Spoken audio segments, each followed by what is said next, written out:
está hablando que a principios de julio, pues igual no tendremos que llevar la mascarilla por la calle, pero en el interior sí. Y ahí viene mi gran cuestión, ¿no? Una de las grandes cosas. Tenemos que, amigo o amiga, vamos a ver un poco la historia del Estado, ¿de acuerdo? La historia del Estado. ¿Qué entendemos por Estado? Así, entonces vamos a cuchillo a esto que tiene que ser el comunismo. Pues vale, vamos, mira qué bien que estaremos en el comunismo tal. Y entonces pues metemos a 2 millones de personas en un campo de concentración. Hay que concretar de libertad de quién. No, de todos. Bueno, pero ¿para hacer qué entonces? Porque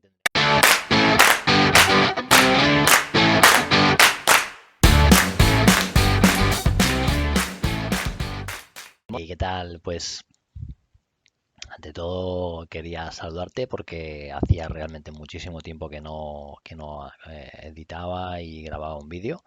Y el motivo es porque he estado súper saturado con cosas mundanas, ¿no? Más allá de o más acá de la filosofía.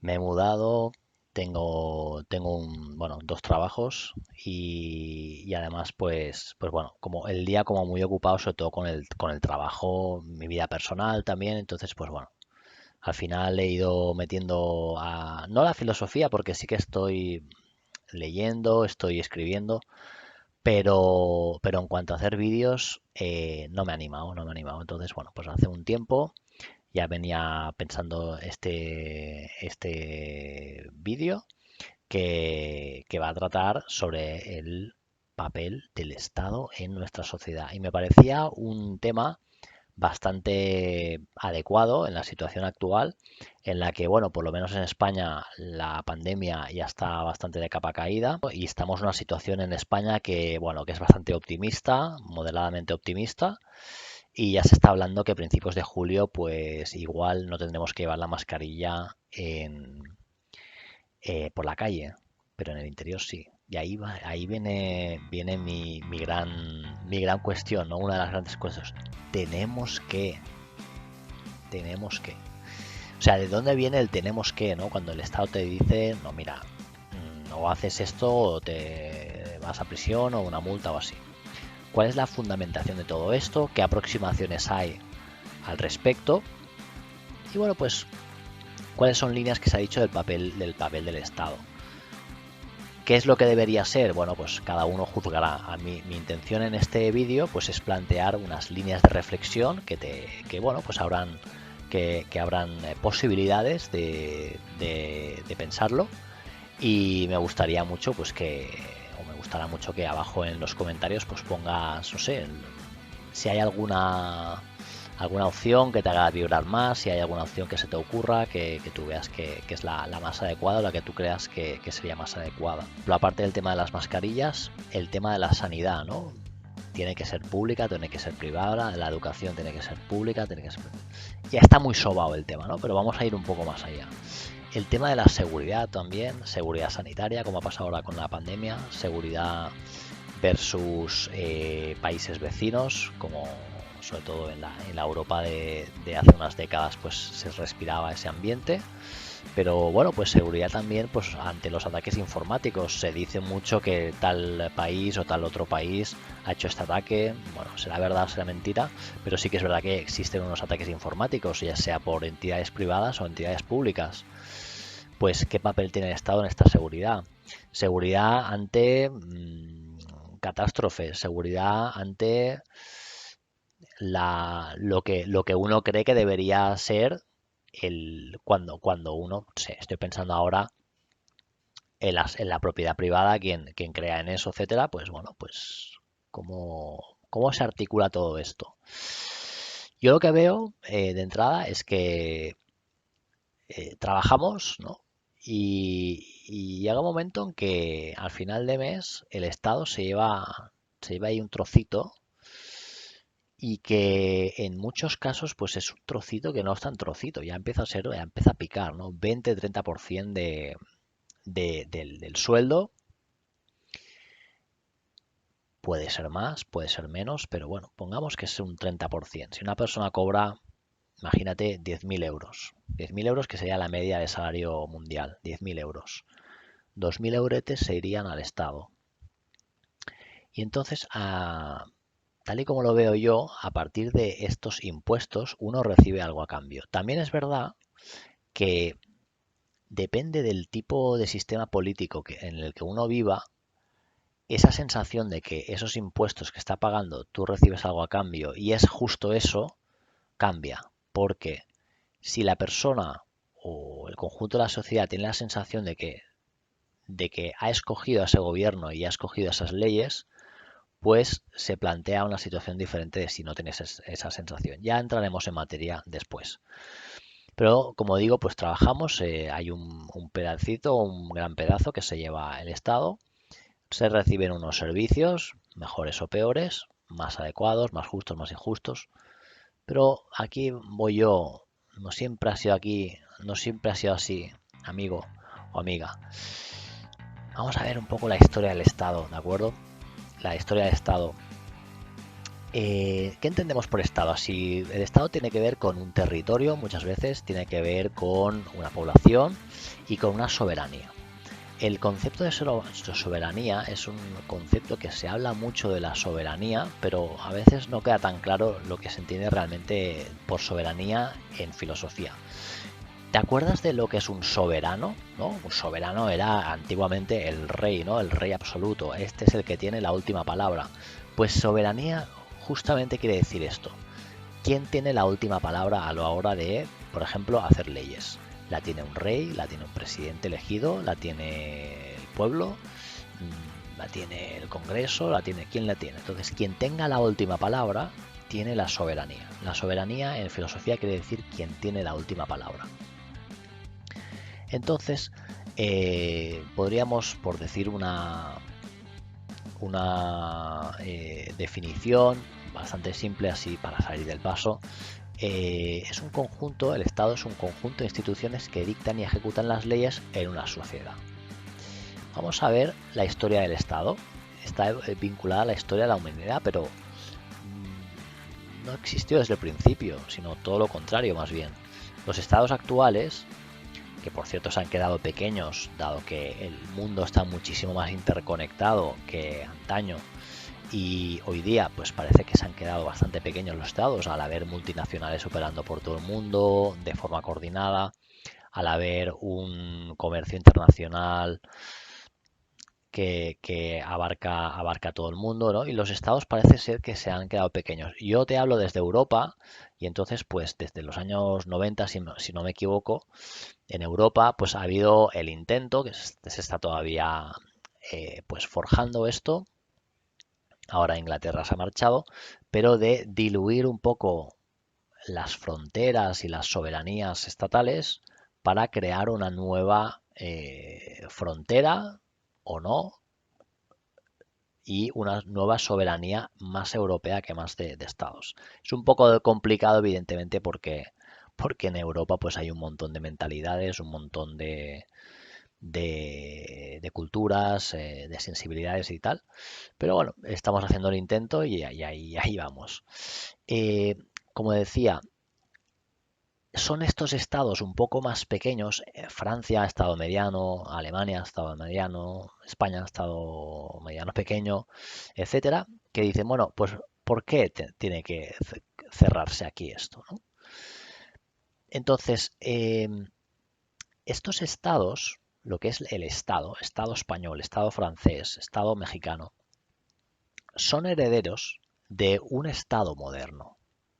Y cuando digo moderno no me refiero a lo de ahora. Ahora no lo veo como moderno, me refiero a moderno en el siglo XVIII, XVII, etcétera.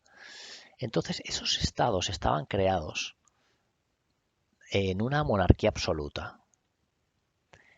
Y vino la Revolución Francesa y la Americana, las revoluciones liberales, y tomaron esos mismos esquemas de los estados modernos, de las monarquías absolutas, ya fuese rey de Inglaterra en Estados Unidos, bueno, lo que antiguamente eran las 13 colonias, ¿no? Y después fueron los Estados Unidos, y en Francia el estado absoluto, una dictadura monárquica francesa, y entonces, pues cambiaron la legitimación Dijeron, ahora ya no hay un rey, hay un presidente.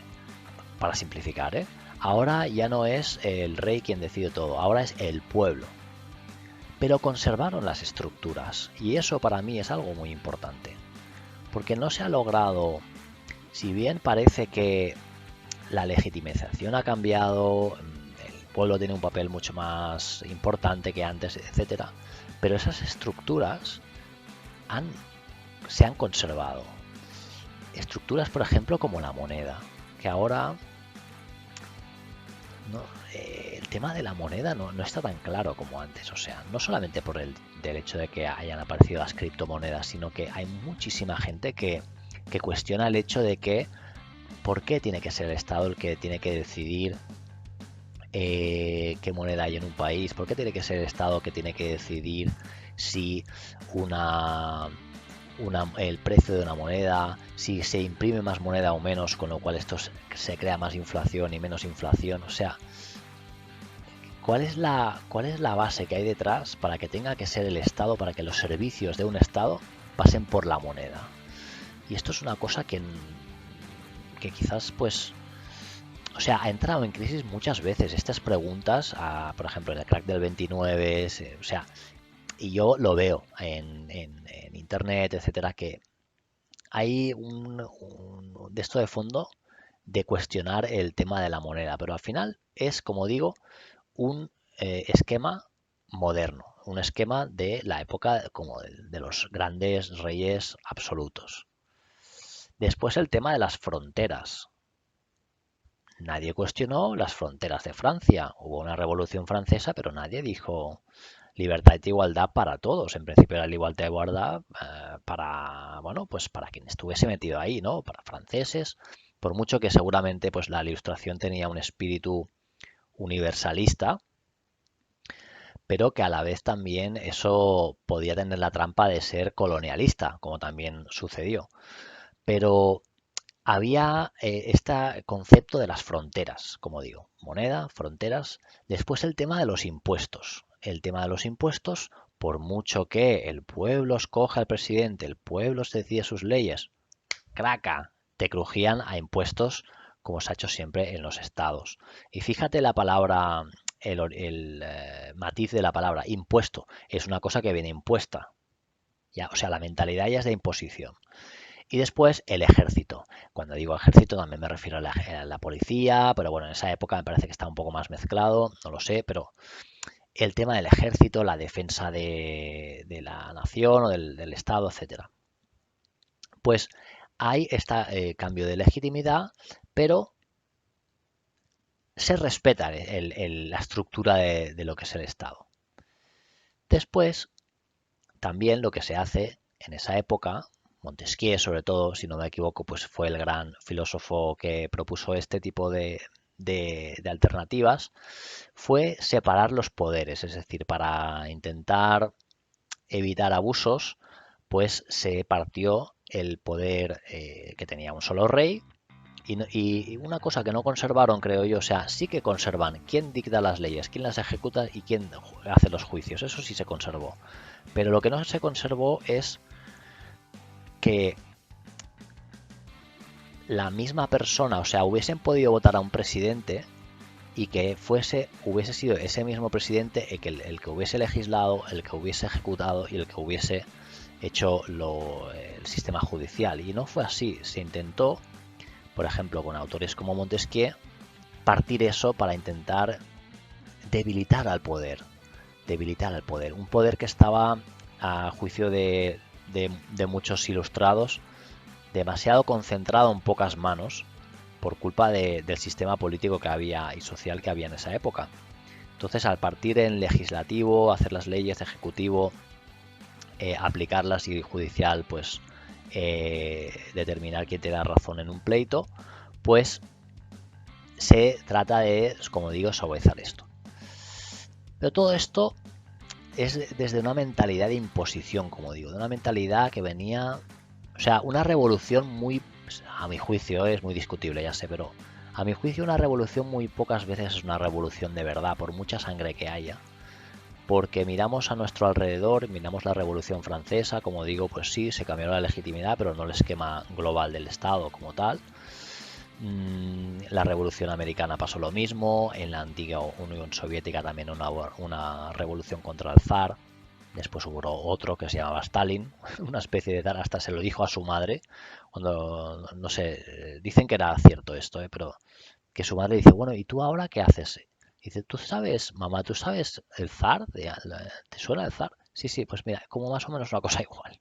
Si no, le veo ben trovato, pero es cierto, o sea, ¿cómo vas a cambiar la mentalidad de toda la gente que está viva? Por mucho que los elimines, por mucho que los tortures, por mucho que los intentes cambiar, pero de siglos y siglos y siglos de inercias, ¿cómo vas a cambiar eso? Y también, pues la revolución china tampoco.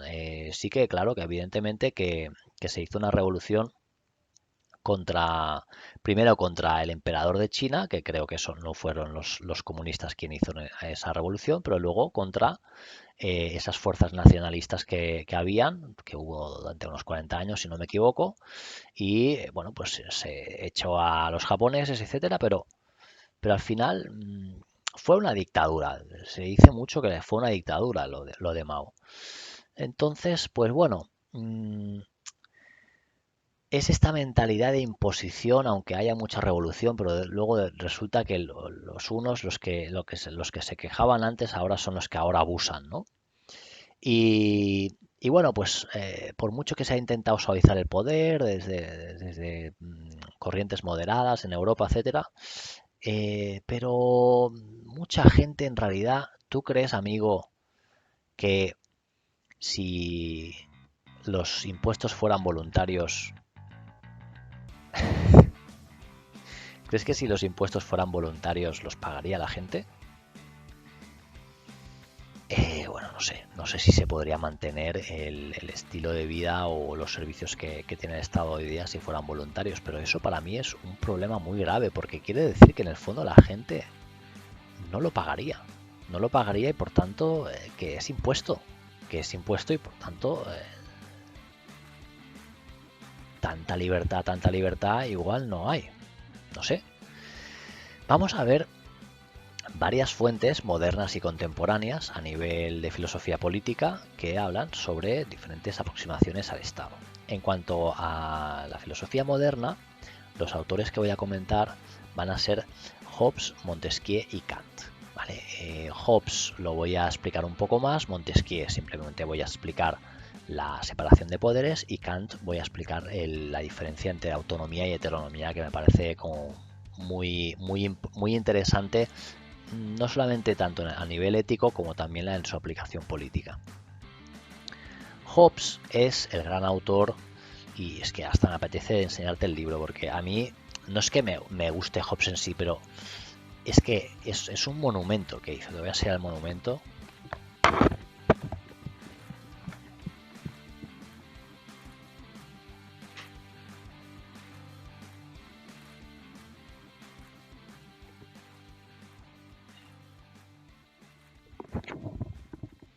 Hobbes hizo, como siempre hago la broma que ya estoy aquí de vuelta, Hobbes hizo un monumento filosófico que se llamó el Leviatán. El Leviatán de Hobbes. Supongo que esta ilustración que hay aquí es la original porque la he visto en varios libros. Supongo que ya debía ser la que, si además hay como letras en latín. Y fíjate que el rey está formado por personas. Aquí hay como unas personitas y es esta idea tan unitaria que tenía de Hobbes. Yo estoy enamorado de este libro, es que tiene un mérito lo que hizo este tío. Este libro es para leerlo, pero es, es que no había algo así antes, o sea, es la innovación que hizo. Pero Hobbes escribe en una época eh, que había dictaduras, había unas monarquías absolutas, entonces Hobbes no es propiamente uno de los autores más democráticos y más... Pero en cambio a nivel de la configuración del Estado ha tenido una repercusión o sea, se siguen aplicando muchísimas de las cosas que Hobbes escribió y yo me da la sensación de que sobre todo en Estados Unidos, Hobbes tiene parte de una base, parte del estado de naturaleza. ¿Esto qué quiere decir? Pues que Hobbes dice, a ver, vamos a ver, el hombre naturalmente ¿cómo sería? Se pregunta Hobbes. Y entonces él, que no tiene una visión muy optimista del ser humano, dice que sin un monarca, o sea, sin una persona que medie entre la violencia entre las personas, pues esto sería una anarquía en el mal sentido, o sea, una anarquía como el día de la purga, de la peli esa de la purga, pues que sería todo como el día de la purga, pero en vez de un día al año, pues sería como cada día el día de la purga. O sea, la gente se pelearía, entrarían, vulnerarían la propiedad de los demás. El otro que tendría miedo del otro que entraría, pues se armaría hasta los dientes, habría conflictos. Todo sería un lobo para sí mismo, todos contra todos. Entonces dice Hobbes, bueno, la gente, de manera consciente o inconsciente, lo que ha hecho es un contrato en el que ha cedido parte, todos o parte de los derechos, cede derechos a cambio de protección. Es como una especie de mafia, de eso que te llevan en las pelis de estas de Al Pacino y todo esto, que bueno, pues te venían al comercio y te dirían, tú necesitas protección. Yo no necesito protección. Si necesitas, y al día siguiente pues estaba incendiada la tienda y me diría, ¿ves cómo necesita protección? Sí, señor. Entonces ya empezaron a pagar. Pues es una versión a lo grande de la mafia esta que de Estados Unidos, de Sicilia y todo esto. Ceder derechos a cambio de protección. Es que es muy mafioso el término. Entonces, es una mentalidad de castigo, ¿no? O sea, se trata a los hombres como perros, básicamente. Y con perdón de los perros, pero como, o sea, como un animal que solamente entiende placer y dolor. Y entonces, si tú no le zurras, no va a aprender. O sea, esto es la mentalidad de Hobbes. Pero es que si lo piensas bien, en Estados Unidos, eh, que hay esta cosa también de las armas, que la gente puede llevar armas, tal, la policía, la brutalidad policial, que por mucho que seguro que la mitad de estadounidenses o más están en contra de la brutalidad policial, pero es un estado en el que la gente quizás en algunas cosas es muy libre, pero si infringes la ley se te trata bastante mal. A veces, no sé quién fue, un literatura ruso, no recuerdo el nombre, pero decía que la civilización de, algo así como la civilización de un país se ve viendo el estado de sus prisiones, ¿no? Cómo se trata a los reos, a la gente que está detenida. Pero es una mentalidad de castigo. Después, otra aproximación que quería comentar de la época moderna es la de Montesquieu. Montesquieu es como mucho más sutil. Y ojo, que yo ya te digo, ya si estoy enamorado de este libro. Este libro es un monumento, o sea, no es que sea superficial Hobbes, pero sí que en el planteamiento del tema de la violencia, el miedo, eh, habla mucho del miedo, porque le da por una persona que él mismo lo dice, pues que esto, pues que tenía miedo de las cosas que podían suceder, etcétera. Pues Montesquieu es más tranquilo, tal, y dice, bueno, vamos a ver, vamos a partir entre el poder y quizás las cosas van a ir mejor. En vez de que una sola persona, este soberano de Hobbes, ¿no? Que es un poco monstruoso, ¿no? Este personaje a mí me da un poco de miedo. Está relleno de gente y es todo como una dictadura y todos sabemos a lo que puede llevar una dictadura, ¿no? Abusos, injusticias, arbitrariedades. Y para evitar esto, Montesquieu dice, bueno, partamos el poder. Si esta persona, vamos, tiene tres poderes, pues vamos a dividir este poder y vamos a debilitar el poder para que la gente pues, pueda respirar más. Poder legislativo, poder ejecutivo y poder judicial. Y después, la última idea que quería comentar de la filosofía moderna a nivel del Estado es la distinción que hace Kant entre autonomía y heteronomía. Nomos, ya sabes que es ley en griego, además de ser los 7 enanitos, ¿no? Pero en griego significa ley. Entonces, nomos, autonomía, quiere decir que yo me pongo mi propia ley. Y heteronomos quiere decir que otro me pone la ley. En Kant esto es muy importante porque está obsesionado con el tema de la libertad, cómo decido yo lo que quiero hacer, lo que hago, etcétera. Y se puede aplicar también a nivel político a estas leyes que yo tengo en mi país, las he votado yo. Yo tengo mi propia ley, o sea, el pueblo tiene su propia ley o al pueblo se le impone una ley. Va un poco por ahí los tiros. Quería hacer estas 3 distinciones para, bueno, introducir un poco, y fíjate que no he empezado por el principio de la filosofía política, sino muy al final, ya siglo XVII, siglo XVIII. Vamos ahora al siglo XX. Del XX quiero comentar 4 autores que me parecen fascinantes.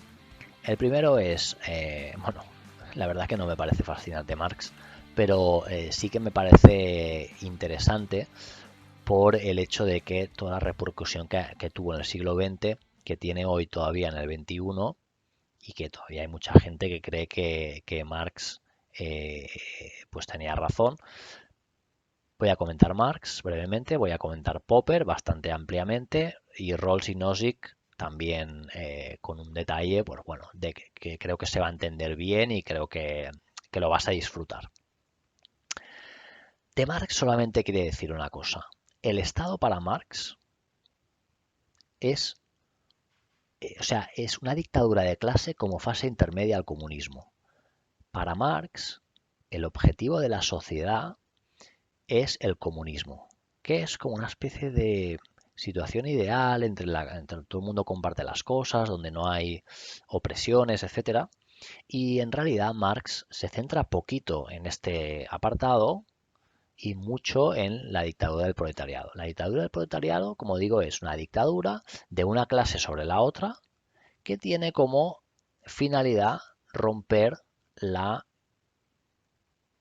la sociedad de clases, o sea, que no haya clases. Porque él creía que si cambiabas el sistema, al final podías lograr que cambiando la mentalidad de la gente, pues entonces ya se podría. Extremadamente cuestionable todo esto, pero yo me quedo con una noción, que es la noción de dictadura. O sea, es una ideología que lo que pretende es montar una dictadura. Por motivos muy buenos, por motivos los que sean buenos o no sean buenos, tú tendrás tu propia opinión. Pero al final, el estado de Marx es dictatorial. ¿Vale? Vamos a ver ahora Popper. Para explicar a Popper, voy a explicar también una idea de Bergson, que es la de sociedad abierta y la cerrada. Porque Popper va a tomar esta idea de Bergson y la va a adaptar a, bueno, pues a los tiempos y a lo que él creía. Para Bergson hay 2 tipos de sociedad. La cerrada, donde el individuo sigue el camino que le marca la sociedad, y que Bergson dice que esta sociedad pues no cambia, tiende a la conservación, es como conservadora, ¿no? Queremos quedarnos así y así, y aquí siempre se ha hecho así esto, pues tú lo cumples y vas a ver que nos vamos a conservar. Y después hay otro tipo de sociedades también, según Bergson, que sería las sociedades abiertas. Y se basa en una emoción original que dice él. Por ejemplo, sociedades que permiten a los profetas, permiten a los santos, permiten a los sabios. Los griegos, por ejemplo, donde había los héroes. Una sociedad en la que se permite que haya visionarios. Y bueno, igual no te va a gustar Bill Gates, pero me arriesgo. No se puede negar que Bill Gates es un visionario. Fue un visionario con el tema de de Microsoft, del software, y ya es un visionario ahora también con el tema médico. O sea que según Bergson,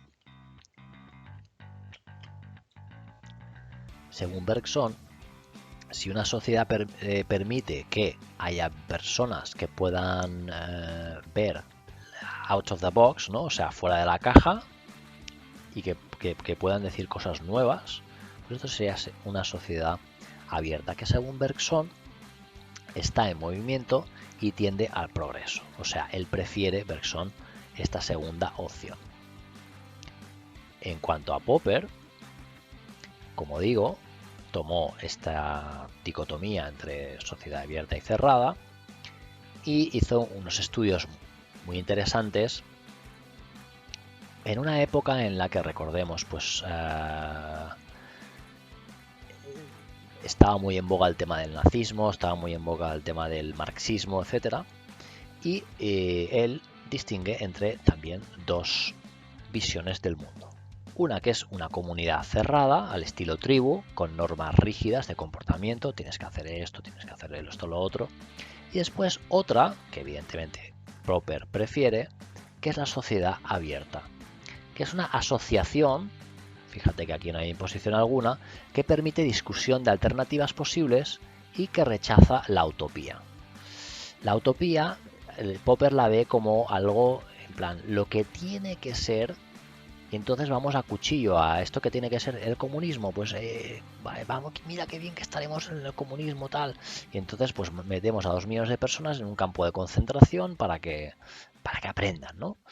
El nazismo, lo mismo. Vamos a hacer una sociedad perfecta, donde los mejores van a ser los líderes. La raza será perfecta, una especie de superhombre. Vamos, y entonces para hacer eso, pues vamos a quitar todo lo que nos molesta. A los judíos, a los comunistas, a los... ¿Sabes? Y se quedan tan anchos. Y entonces, pues... Popper le preocupaba muchísimo este tipo de discursos porque los encontraba extremadamente peligrosos para la sociedad y por eso dice que en estas sociedades cerradas se ensalza la utopía. O sea, mejor dicho, se rechaza la utopía. En la sociedad abierta hay una actitud crítica que fomenta la discusión. ¿De acuerdo? Rawls sería el segundo autor contemporáneo que comentaré. Si no recuerdo mal, era un profesor de la Universidad de Harvard que escribió un artículo de 30 páginas, un paper, que hablaba sobre el tema de la justicia, ¿no? El tema de la justicia. Entonces, bueno, pues también te lo voy a mostrar. Es que es una maravilla. Creo que lo tengo aquí. Sí que lo tengo. Es que me he traído lo mejor, ¿no? Que tengo la biblioteca llena de tochos. Entonces, pues bueno, escribió aquí ya lo ves, ¿no? 30 paginitas. No, escribió de 30 páginas el paper, y claro, tuvo tanto interés los estudiosos y tuvo tanta repercusión que le pidieron que hiciera un libro entero, más bien fundamentado, aclarando cosas y tal. Entonces hizo la teoría de la justicia que bueno, pues es uno de los mejores tratados que hay sobre el tema de la justicia que conozco y es extraordinario. No creo que haga falta leerse la teoría de la justicia entera porque, como digo, pues está como todo súper detallado tal. Con leerse un pequeño artículo, quizás en la Wikipedia, sobre Rawls o el paper que hizo de 30 páginas, yo creo que es más que suficiente. Pues si una persona quiere profundizar, pues tiene este libro de 600 y pico páginas. Entonces, Rawls, que también era contractualista como Hobbes y como muchos otros, dice, bueno, aparte de que la sociedad es un contrato, vamos a imaginar una situación teórica, pero para asegurarnos de que nadie hace trampas, tenemos que poner reglas que tú no sepas quién vas a ser en la sociedad futura. ¿Vale? Entonces es como si te dicen, mira, ahora tú tienes la libertad total de montar una sociedad como tú quieras, pero se va a hacer un sorteo. Entonces, pues nacerás blanco, nacerás negro, nacerás homosexual, nacerás bajito, nacerás enfermo, nacerás, ¿no? X. nacerás de esta comunidad, nacerás con esta inteligencia, y tú, como no sabes cómo nacerás, pues ¿qué normas pondrías? O sea, esta situación totalmente teórica, pero lo importante es que tendría que ser imparcial esta situación. Y entonces él dice, bueno, ¿cómo sería las bases de todo esto? Y él dice que tendría que haber dos principios de justicia. Una que sería la libertad y la otra la de igualdad. ¿Vale? No entro en detalle, pero por ejemplo, la de libertad, pues dice que la libertad mía de cualquier persona tendrá que ser parecida a la libertad del resto de personas. Por ejemplo, libertad política, libertad de conciencia, libertad de expresión, libertad ante detenciones arbitrarias.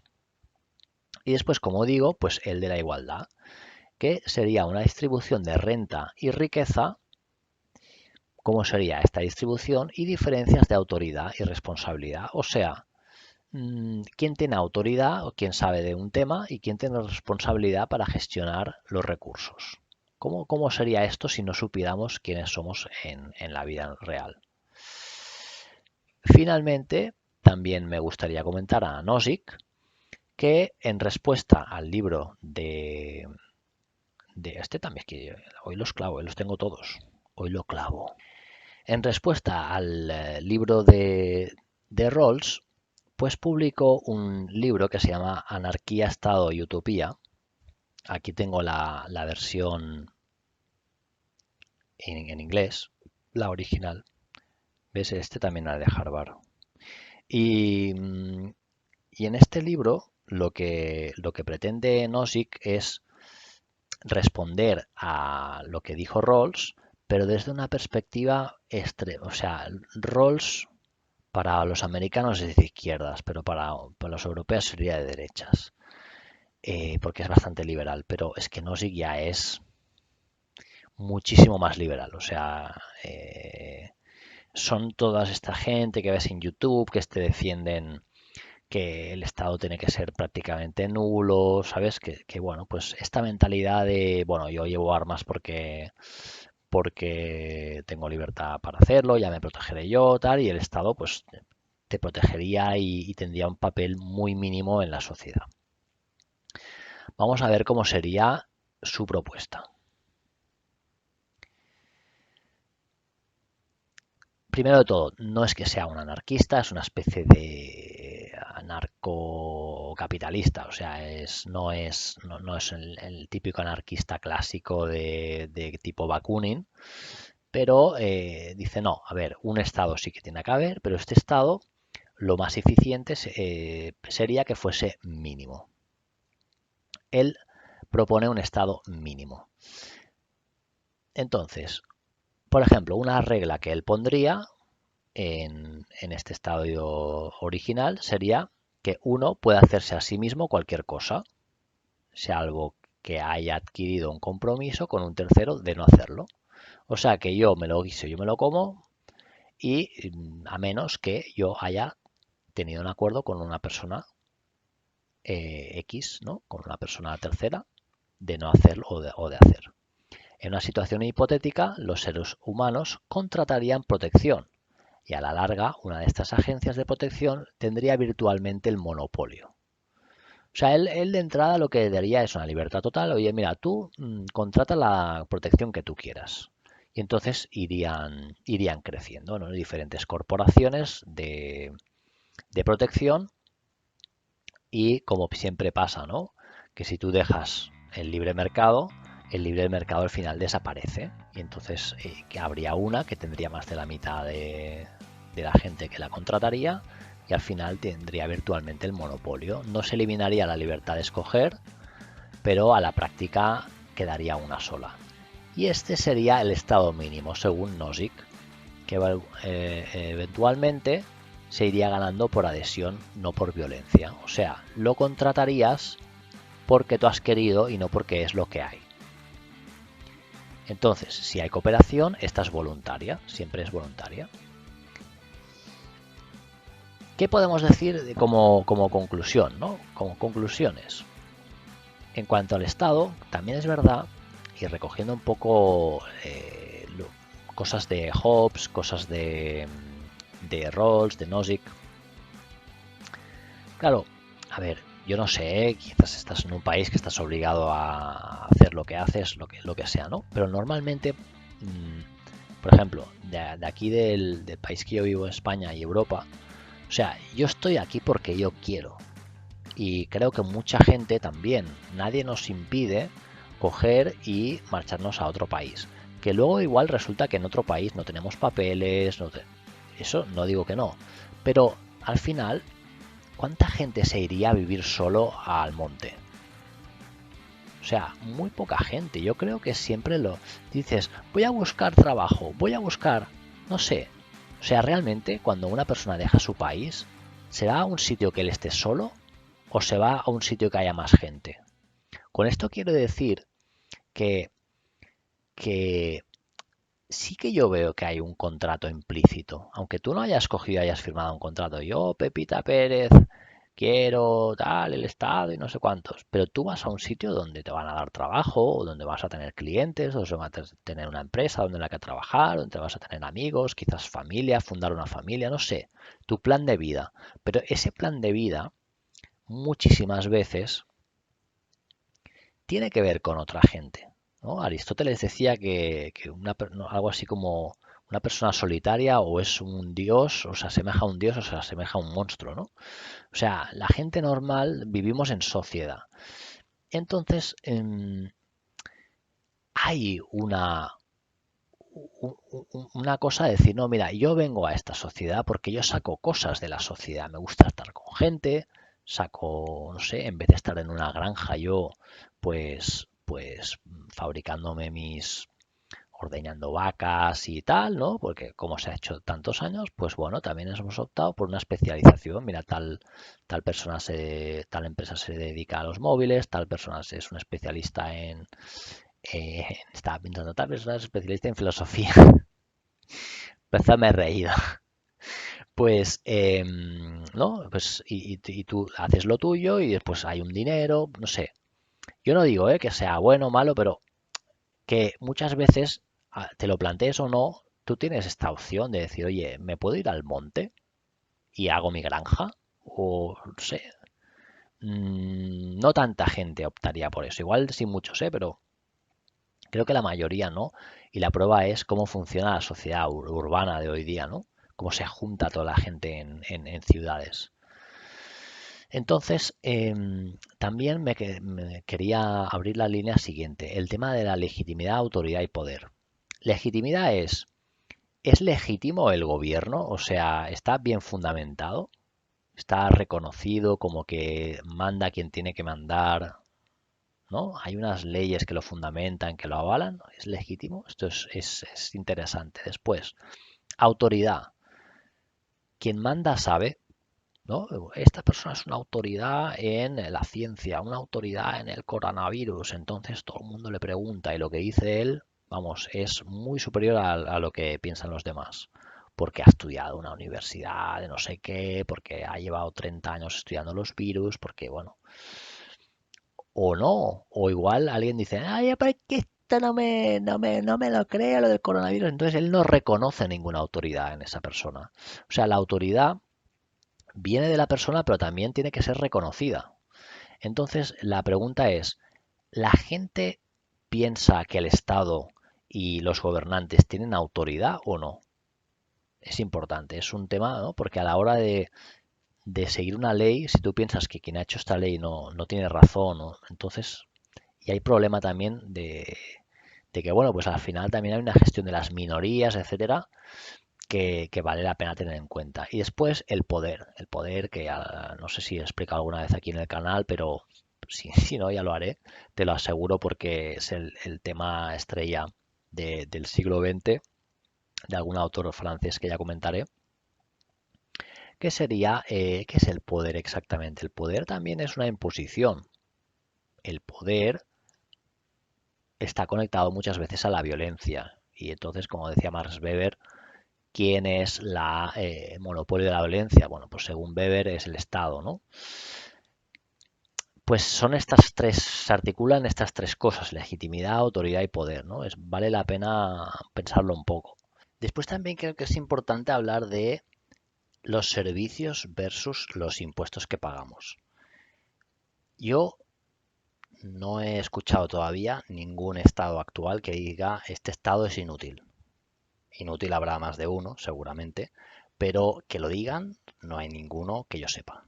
O sea, ni el estado fallido peor que se te puede imaginar, el presidente dice este estado es inútil, ninguno lo dice. Entonces, claro, si dicen que es útil, quiere decir que te están dando algo a cambio. Entonces mi pregunta es, bueno, pues ¿qué hace el Estado para los ciudadanos? Yo le he llamado esto servicio, ¿no? Servicios. Sí. Se puede buscar otra palabra, ¿eh? Pero pongamos estos servicios, esto que hace el Estado por los ciudadanos, tiene una correlación con los impuestos. ¿Qué hace? O sea, ¿cuánto tengo que pagar y qué tengo que esperar a cambio de lo que yo pago? Pues por lo que estoy pagando, ¿qué tengo a cambio? Entonces, la primera cosa que se me ocurre en este sentido es, bien, cuanto más pago, más tengo derecho a exigir, ¿verdad? No sé, si pago muy poquito, pues igual no tengo derecho a exigir gran cosa del Estado. Pero si pago mucho, yo debería esperar muchísimo a cambio del Estado.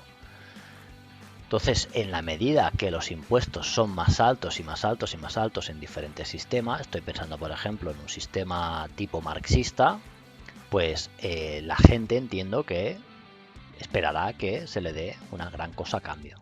Eso también tiene una doble, o sea, otra implicación, que es, bueno, ¿y quién tiene la responsabilidad? Porque si al final yo tengo una actitud que yo, como estoy dando todo el beneficio de mi trabajo, lo estoy dando al Estado, pues podría ser que la gente cayera en una especie de pasividad, ¿no? Decir, bueno, mira, como todo me viene de vuelta luego. En cambio, en sistemas como más tipo liberales, tipo Estados Unidos, pues un poco la idea es tonto el último. O sea, es aquí quien se pueda escapar, pues perfecto, ¿no? Quien pueda progresar, perfecto. Y quien no, pues mira, se tiene que, aunque por mucho bache que tenga, pues nada, es su problema y se le deja tirado. Básicamente es la mentalidad, ¿no? Y además quiero decir una tercera cosa al respecto, que es lo siguiente. Te voy a poner una pequeña trampa dialéctica. Tú imagínate que ahora te dicen a ti que tú pones dinero para montar una tienda, ¿vale? Y tú has puesto, por decir un número, 2.000 euros. 2.000 euros, eres propietario de esa tienda, estás con otros socios, ¿no? Porque no, la tienda tiene más gastos que 2.000 euros. Y a ti te dicen, mira, tú cada año tienes que poner 2.000 euros. Y acto seguido te digo, y supongo que ya sabrás por dónde voy, bueno, pues solamente tienes que venir a la tienda y revisarlo todo una vez cada 4 años. ¿A que no cuadra? No, no cuadra, ¿verdad? Uno más bien querría estar cada día o cada semana, cada mes, en función de esos 2.000 euros, si es mucho dinero para esa persona o poco, pero cuanto más supusiera de esfuerzo, pues más querría estar encima de la tienda para asegurarse de que los clientes están satisfechos, para asegurarse de que el almacén está bien servido, para asegurarse de que los empleados no roban, etcétera. O sea, estaría encima de la tienda, ¿verdad? Dice el refrán que ¿cómo es? El ojo del amo engorda al ganado, ¿no? Entonces, pues el buen empresario está encima del negocio y el mal empresario se toca los huevos. Básicamente esta sería la idea. Bueno, pues pasémoslo al Estado, que supongo que ya sabrás por dónde iba y si no, ahora lo verás. Imagínate que tú vives en un estado, por decir un número, donde los impuestos son del 20%. ¿Vale? Esto se aplica exactamente igual si es del 10% o si es del 50% o del 100%. Pero pongamos, por decir un número, un 20%. Yo pago cada año un 20% de todos mis ingresos netos. Y entonces, esa persona del ejemplo, pues imagínate que cobra 10.000 euros al año, por poner un número que es una media, ¿no? Una media de países ricos, países pobres, 10.000 euros al año. Quiere decir que al 20% esa persona está pagando 2.000 euros al año. Entonces fíjate la diferencia. Cuando pusimos el ejemplo de tu tienda, entonces pues tú querrías estar en tu tienda mirando a ver qué pasa, los clientes, tal, si los empleados me roban, si no me roban, si está todo ok, etcétera. Pero en cambio, con el Estado esto no sucede. Nos dicen, votad cada 4 años. Ni siquiera es que vas tú a decir nada, porque eres una gota en el mar. Pero una vez cada 4 años te preguntan tu opinión. Y es una contradicción muy fuerte que encuentro yo. Yo tampoco digo que ahora tenemos que montar asambleas, tal, porque todo tiene sus complejidades y todo tiene sus problemáticas. Pero el problema está ahí. Es decir, el Estado es la corporación que más dinero te va a sacar y menos te va a pedir que tú te impliques en esa gestión. Es muy curioso eso. Y yo mucho me temo que volvemos a otra vez a la época moderna. El Estado, este modelo de Estado, por mucho que se habrá mejorado los canales de participación en muchos países, pues sí, evidentemente, pues se puede votar libremente, voto secreto, hay libertad de expresión en muchos países, o en otros no, pero quiero decir que aún así el modelo de lo que es el Estado en sí se hereda de una época en la que no pintábamos nada. Y por tanto a mí no me sorprende que después de quitarte un 20% o un 30 o un X de lo que tú ganas, de lo que ganamos, bien poco al final te acaban preguntando. Y esto a mí me hace sospechar mucho, porque en la época moderna, con los reyes absolutos, etcétera, pues la gente no pintaba nada y todo era como por medio del ejército, por las armas, etcétera, y todo era como muy vertical, muy el rey estaba a un sitio como muy elevado y la gente estaba muy bajo. Después había unos pocos que eran unos privilegiados que ni siquiera pagaban impuestos, etcétera. Y yo creo que mucho me temo que se ha heredado el modelo y se le ha cambiado, como hemos, creo, comentado antes, pues se ha cambiado pues las legitimidades, el sistema de participación, etcétera, pero al final, no sé, me queda muy grande la idea de Estado. O sea, creo que sería mejor, intuyo algo más descentralizado, o sea, más cercano a la gente y que más palpable. Entonces, bueno, en ese sentido, pues yo creo que deberíamos exigir bastante al Estado y en fórmulas de participación, pues no sé, más constantes y tal. Y te diré una cosa también. Mucho me temo que si se dieran más herramientas de participación, pocos participarían. O sea, también si la gente lo quisiera de verdad, en Europa, por ejemplo, por decir lo que más conozco, o en México, ¿no? Que también es una democracia consolidada, etcétera.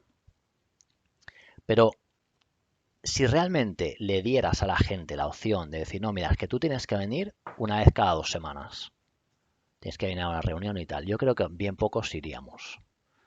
No tengo tiempo, no te... Al final, ¿qué quiere decir no tengo tiempo? No tengo interés. O sea, ya va bien, ¿no? Es como que queda tan lejos que es bueno, mira, que hagan lo que tengan que hacer, del ego, ¿no? Pero también es peligroso porque, insisto, estamos pagando un dinero muy grande al año. Y pues, no sé, después nos quejamos de que los políticos roban, pero es que a mí nosotros les dejamos robar. Les dejamos robar. Sí.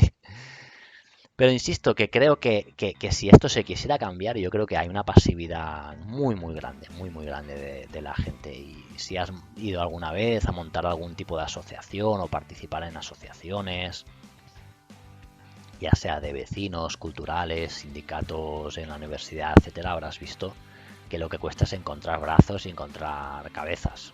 O sea, la gente pasa. Pues es mejor ir al bar, es mejor ir a la playita, es mejor ir a un restaurante, a tomar algo, etcétera, que no ocuparse de esas cosas. Pero al final, si lo piensas bien, el dinero que tú estás pagando y el que estoy yo pagando, el dinero que pagamos está ahí. Y es muy curioso que por inercia, por pasividad, por lo que sea, pues dejemos que se nos quite ese dinero a cambio de tan poco control, tan poco control. Pues otra cosa que quería comentar también, y pensando mucho en todo el tema del coronavirus y tal, y aquí en España se ha hecho una campaña muy fuerte por parte de algunos partidos de derechas, que era la libertad, ¿no? La libertad.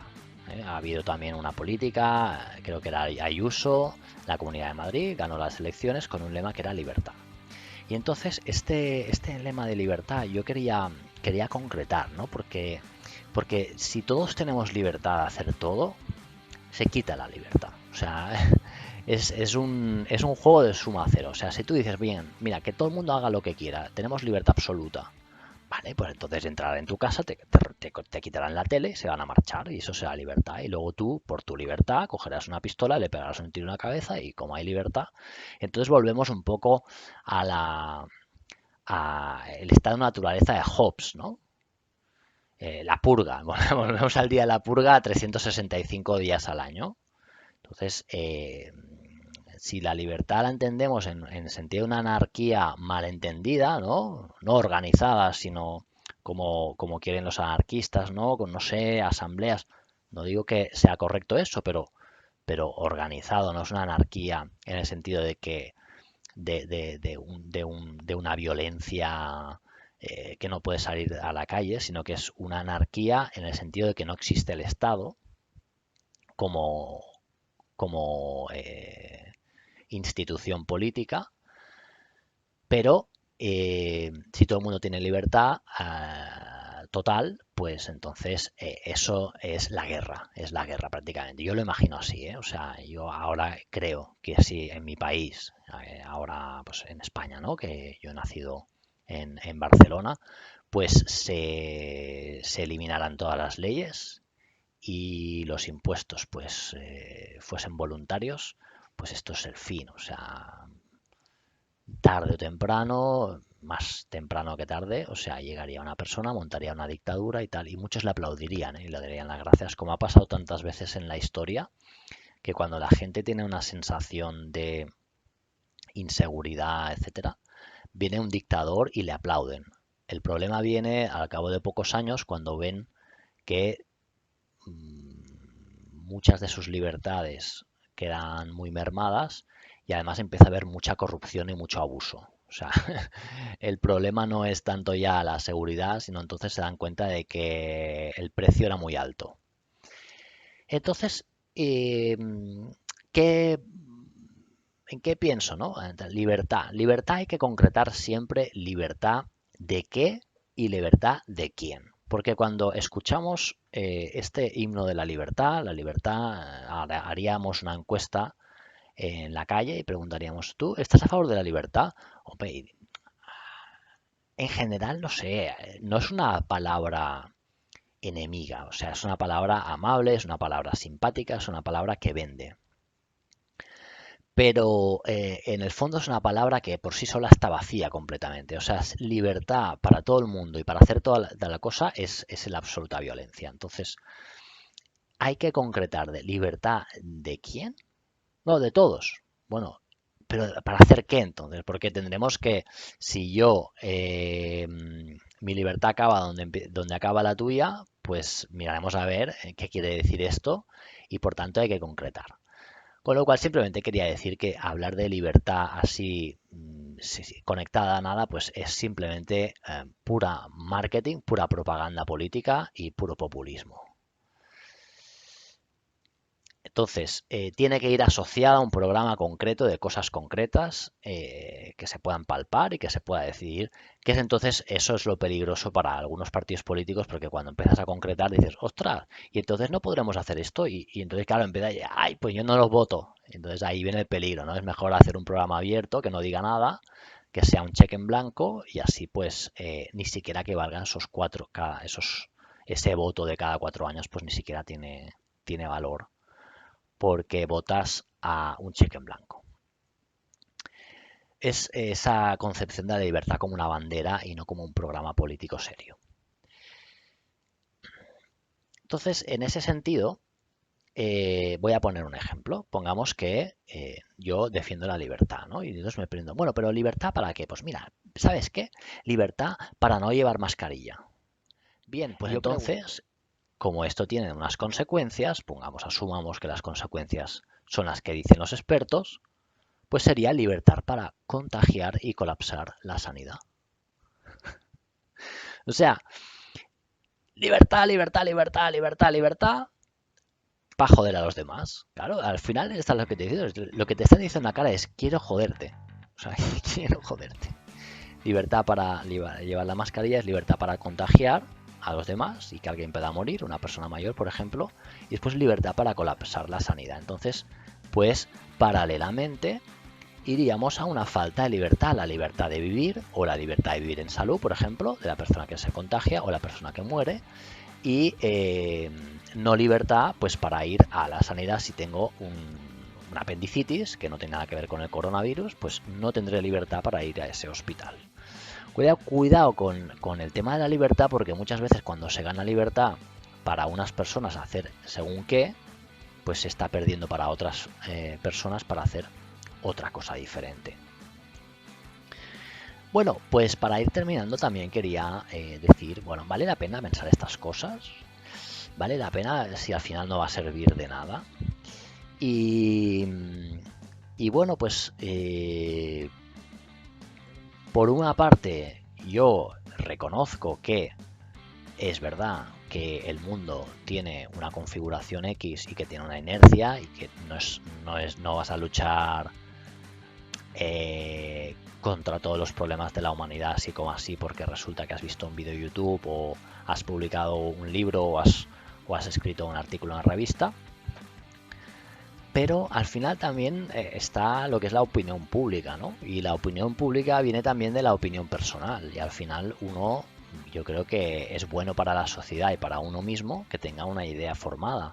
Y para tener una idea formada tienes que haber investigado, tienes que haber, entiendo yo, y tienes que haber escuchado, tienes que haber pensado y por tanto mi conclusión es que sí que vale la pena pensar estas cosas porque al final la sociedad la construimos entre todos, por mucho que seamos gotas en el mar, sin gotas no hay mar, quedaría pues un gran valle. Entonces, ¿qué preguntas nos podríamos hacer, ¿no? Que tengan que ver con esto que hemos comentado? Pues en primer lugar, ¿cómo es y cómo veo mi sociedad? Hacer esa foto de la sociedad en la que vivimos, tanto a nivel más cercano de la gente que yo conozco, como a nivel más tipo nacional, pero también a nivel mundial, donde cada vez las cosas están más interconectadas. Mi familia, mis amigos, los conocidos, trabajo, qué leyes hay en mi país, etcétera, ¿no? Una foto. Después, ¿cómo debería ser? ¿Cómo me gustaría que fuese? ¿Qué ventajas e inconvenientes tendría cada propuesta? Y al fin y al cabo yo creo que esta es la pregunta por excelencia que se hace la filosofía. No sé, ahora han salido muchos cambios en Chile, por ejemplo, que parece ser que la gente estaba hasta los huevos de la constitución que tenían. Han tardado unos años, les ha costado hacer esos cambios porque, por lo que decíamos, hay unas inercias muy fuertes y no sé, pues igual no todo el mundo quería cambiarla. Y ahora, pues parece ser que la gota que colmó el vaso es que les aumentaran unos céntimos en el billete del metro, ¿no? Da una idea del punto ya de saturación que tenía la gente. Entonces, pues recuerdo, y tampoco es un tema que conozca muy a fondo, pero recuerdo, creo recordar que entonces hubo como una agitación social muy grande y que ha desembocado en que se esté cambiando la constitución entera, se esté replanteando la estructura básica del Estado de Chile. Pues también en Colombia, pues también me han venido informaciones, ¿eh? No sé hasta qué punto esto puede llegar pues a ser un cambio político real, pero sí que hay agitación. Evidentemente yo creo que también ha intervenido todo el tema del coronavirus. O sea, el coronavirus, al igual que ha afectado a empresas, muchas han cerrado y otras han salido reforzadas, pues ha pasado lo mismo con los estados. Hay estados que si funcionaban muy bien, pues bueno, igual han pasado un año y medio que no han funcionado tan bien, pero han resistido bien. Pero el estado que estaba más deteriorado, con más problemas, ese lo ha acusado más todavía. Son países pues que si ya estaban mal antes, pues ahora están bastante peor, ¿no? No sé si el caso de Colombia, no lo desconozco, es un país que no he visitado y no conozco bien, ¿no? Pero me merece todos mis respetos, Chile y Colombia. Eh, pero la gran pregunta es, ¿cómo debería ser el Estado, ¿no? El Estado de Chile, pues que piensen los chilenos, y el Estado de Colombia, como en el caso de los colombianos y las colombianas. Tercer punto, una vez he hecho la foto, una vez he pensado cómo debería ser, ¿qué puedo hacer para cambiarla? Y ese que puedo hacer, yo creo que al final tiene que ver más, o sea, en la medida que nos acercamos a mis conocidos, a mi familia y a mí mismo, yo tengo más paella por mi mango, creo yo. O sea, yo soy total dueño de mi cuerpo y de mi mente, o por lo menos mucho más que el tuyo. Entonces, ¿qué puedo hacer para cambiar esto? Mi entorno más cercano y en la medida de lo posible también el entorno económico, político y social de mi país, ¿no? Y última pregunta es, después de pensar qué puedo hacer, ¿qué voy a hacer? Son preguntas que son bastante filosóficas. Insisto, sobre todo la segunda, ¿cómo debería ser el Estado? Y hasta aquí, pues agradecerte. Te habrás dado cuenta que en mitad del vídeo resulta que tengo el pelo más cortito. Han pasado unas cuantas semanas desde que empecé a grabar este vídeo. Incluso aquí en mis libros pues se han agrandado un poco porque he traído algunos libros más. Y nada, es porque realmente no he tenido tiempo estos últimos días. Pasé una temporada fuerte de trabajo, como he dicho al principio, creo, que me obligó pues a no poder publicar nada. Y ahora que tengo un poco más de tiempo, aunque la semana pasada no tanto, pero bueno, intento compaginar mis dos trabajos que tengo durante el invierno con publicar, cosa que se me hace muy difícil. Y después en verano, pues como solamente tengo uno de los dos trabajos, afortunadamente pues conservo uno de los dos y el otro pues vuelve, ¿no? Porque se trata de dar clases y bueno, pues para septiembre, octubre pues ya vuelve como cada año. Si Dios quiere, pues bueno, hace que en verano en teoría deba tener más tiempo. Entonces, como tengo un montón de proyectos y tal, pues bueno, he priorizado y al final pues me ha quedado el vídeo que se me ha quedado estancado 3 semanas. Pero nada, estoy muy contento de poder compartir contigo este rato de filosofía.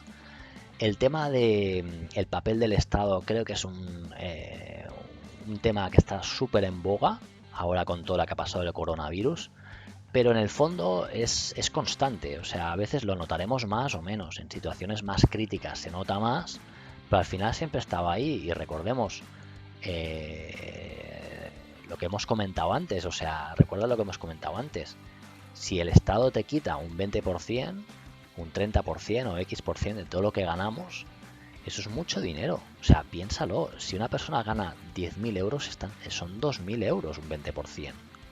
Es mucho. Y si una persona gana 30.000 y está pagando un 30%, son 10.000 eurazos que se van ahí. Y parece como que no pase nada, ¿no?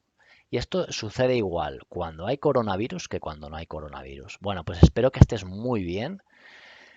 Parecía que teníamos que sobrevivir a la pandemia y mucho me temo que así va a ser. Esto continúa, el canal continúa, la vida continúa. Te transmito, bueno, mi máxima positividad en este sentido. Y nada, con muchas ganas de continuar con el canal. Y ahora pues ya me pongo a editarlo y nada, supongo que de aquí un tiempito pues ya volveré a ponerte aquí en el canal de YouTube.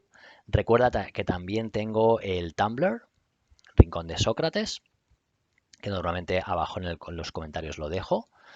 Es otro rollo, bueno, siempre la temática es la misma, ¿eh? Filosofía, política, estilo de vida, pero bueno, enfocado más a textos más cortitos, un poco de arte, cuando me inspiro. Lo tengo ahora abandonado hace un tiempo, pero si no lo has visitado nunca, te recomiendo que lo visites porque hay mucha cosa hecha ya que puedes disfrutar y además que la voy a continuar llenando. Venga, pues muchísimas gracias por tu atención y estamos en contacto. Venga, un saludo. Hasta luego.